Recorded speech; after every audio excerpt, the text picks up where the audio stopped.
परितो भूत सर्पध्वरे वृषेनाटति भूतराट। ये भूत भावन भगवान शंकर का समय है, इसीलिए देखो शाम के समय को प्रदोष बोलते हैं ना, प्रदोष बेला, प्रदोष काल। क्यों? क्योंकि वो संध्या का समय भगवान शंकर का समय है, भगवान शंकर भ्रमण के लिए निकलते हैं। इसीलिए आपने देखा होगा शंकर जी की पूजा प्रायः शाम को करी जाती है, शिव जी की पूजा शाम को करना चाहिए, क्योंकि संध्या का काल भगवान शंकर के भ्रमण का, भक्तों के यहां जाने का समय है।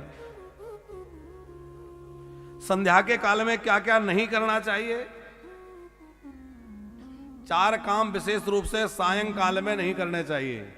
संध्या का मतलब होता है दिन और रात्रि का मिलन, चाहे सवेरे की संध्या हो चाहे रात्रि की, शाम की संध्या हो। कौन से 4 काम नहीं करने चाहिए? संध्या काले च संप्रक्तौ चतुष्कर्माणि वर्जेते, आहारम मैथुनम निद्राम स्वाध्याय च विशेषता। संध्या के काल में एक तो भोजन नहीं करना चाहिए, जब सूर्य अस्त हो रहा हो या सूर्य उदय हो रहा हो उस समय भोजन नहीं करना चाहिए। पुराने लोग बोलते थे ना, भैया सवेरा हो रहा है इस समय कुछ नहीं खाइए, या शाम हो रही है तो संध्या वेला में कुछ खाइए मत, क्योंकि संध्या के काल में जो कुछ खाता पीता है उसको पेट के बीमारियां हो जाती हैं। आहारा जायते व्याधि। दूसरा कार्य क्या नहीं करना चाहिए? बोले संध्या काल में सोना नहीं चाहिए। शाम हो रही है सोए पड़े ना, संध्या का समय हो रहा है तो सोइए मत।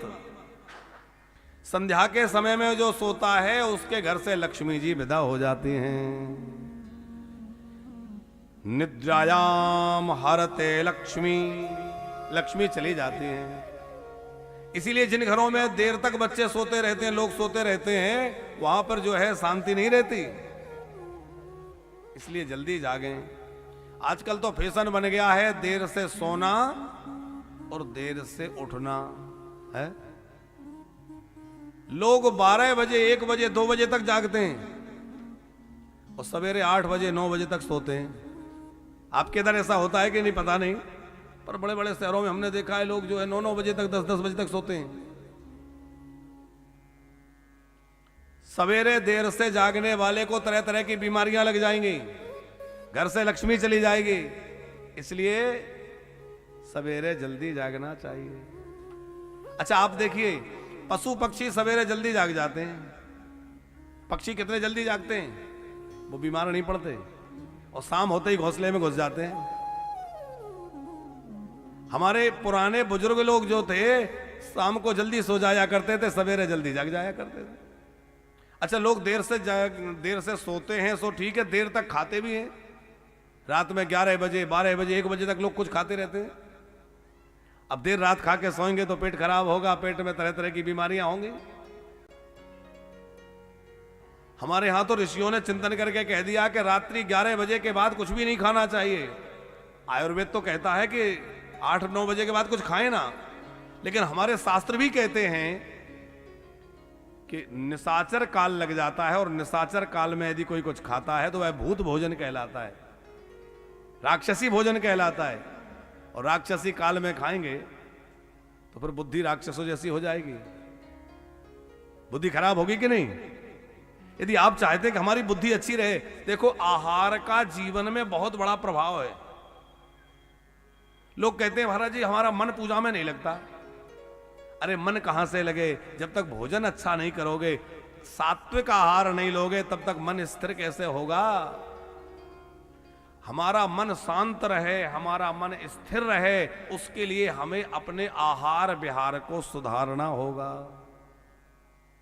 ऊट पटांग चीजें खाएंगे, चाट पकौड़ी खाएंगे, अभक्ष भक्षण करेंगे, मन शांत रहेगा, मन भजन में लगेगा। फिर कहते हैं महाराज जी मन भजन में नहीं लगता, क्या करें। मन को भजन में लगाना है तो अपने भोजन की शुद्धि करिए। और माताएं बड़ी संख्या में यहां बैठी हैं, हम निवेदन कर रहे हैं कि भोजन जो है घर में वही बनाइए जो भगवान को भोग लग सकता है। जो भगवान को भोग नहीं लग सकता वो रसोई घर में आना ही नहीं चाहिए। शुद्धता और पवित्रता का ध्यान रख के रसोई बनाइए, बड़ी पवित्रता से। हम लोगों के घरों में 2 स्थान ऐसे होने चाहिए जो बहुत पवित्र रहें। पहला स्थान है पूजा घर और दूसरा स्थान है रसोई घर। रसोई घर भी बड़ा पवित्र रहना चाहिए, वहां झूठा मीठा नहीं होना चाहिए। आजकल तो परंपरा चल गई है सारे घर के झूठे बर्तन उठा के ले जाके और रसोई घर के सिंक में, ऐसा नहीं करना चाहिए। झूठा पात्र झूठा बर्तन उठा के रसोई घर में नहीं रखना चाहिए। ऊट पटांग चीजें जो खाने की नहीं है, वो चीजें बेकार की चीजें, गंदी चीजें रसोई घर में कभी नहीं जाना चाहिए, क्योंकि रसोई घर में भगवान का भोग बनता है।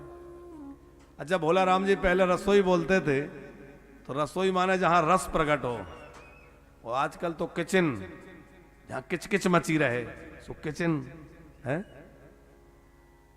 और रसोई घर का मतलब है जहां रस प्रकट हो। शब्दों के भी बड़े गहरे अर्थ होते हैं। आप लोग चाहते हैं कि हमारे घर में जो है सुख समृद्धि बनी रहे, शांति बनी रहे, तो रसोई घर को बड़ा पवित्र रखिए। उसमें जो है झूठा बर्तन कभी मत ले जाइए। रात्रि में किचन को फैला हुआ छोड़ करके कभी मत सोइए। किचन की सफाई करके, उसको व्यवस्थित करके, रसोई घर को एकदम साफ स्वच्छ करके सोइए। और रसोई घर में जो बने वो भगवान को भोग लगाइए, बड़ी सात्विकता से बनाइए, तो भगवान को भोग लगाइए। और भगवान को भोग लगा के अपने सारे परिवार को खिलाइए। और जब वो भोजन जो आप बना रहे हैं वो भगवान का प्रसाद बन जाएगा और पूरा परिवार पाएगा, तो सबकी बुद्धि सुधर जाएगी, सबकी बुद्धि सन्मति बन जाएगी। दूसरा एक बात और ध्यान रखें, सवेरे बिना स्नान किए रसोई घर में ना जाएं। ये छोटी छोटी बातें हैं पर बड़ी उपयोग की बातें, बड़े काम की बातें हैं। क्या करें महाराज जी, वो बच्चे का टिफिन बनाना पड़ता है, सवेरे 6 बजे उसकी बस आ जाती है, इसलिए ऐसे ही चले जाते ना। थोड़ा और पहले जाग जाइए, स्नान करके रसोई घर में घुसिए। उसके बाद ही चाहे आपको लंच बनाना है बच्चे का, चाय बनानी है, जो भी बनाना है, स्नान करके जाइए। रसोई घर में हमेशा एक जल का भरा हुआ घड़ा रखिए, उससे धन की वृद्धि होती है। अब आजकल तो वो आरओ सिस्टम जब से चला है ना, तो माताएं जो है सोचती है कौन चक्कर में पड़े भर के रखने के, उसी से डायरेक्ट ले लेंगे। करते हैं ऐसा लोग? नहीं करना चाहिए। क्या करें? बोले जल का एक पात्र घर में भरा हुआ रखा रहना चाहिए, और वो घड़ा आधे से खाली ना हो, आधा खाली हुआ और जल डाल दें, उसमें उसे उपयोग करते रहें, और नित्य उसको धो के साफ करके फिर भर दें, तो शुद्धता के साथ वो घड़ा भरा रहे, उसी से उपयोग होता रहे, उसमें और डालते रहे। किसी के घर को देखना है कि उसका घर कितना बढ़िया रहता है, तो उसका पूजा घर मत देखो, उसका रसोई घर देखो। क्योंकि पूजा घर को तो हर कोई सजा धजा के रख लेगा, बढ़िया कर लेगा, लेकिन रसोई घर जाके पता चलेगा कि वास्तव में घर की हालत क्या है, सच्ची स्थिति क्या है?